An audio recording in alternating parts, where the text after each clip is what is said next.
แมวแกน่ารักเวอร์อ่ะก็ต้องเลี้ยงแล้วปะล่ะ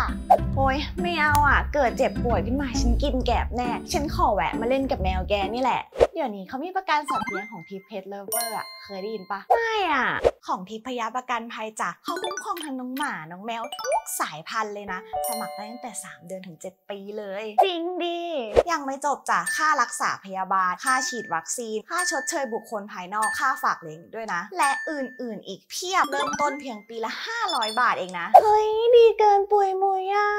ซื้อประกันออนไลน์ได้ที่ tipinsure.com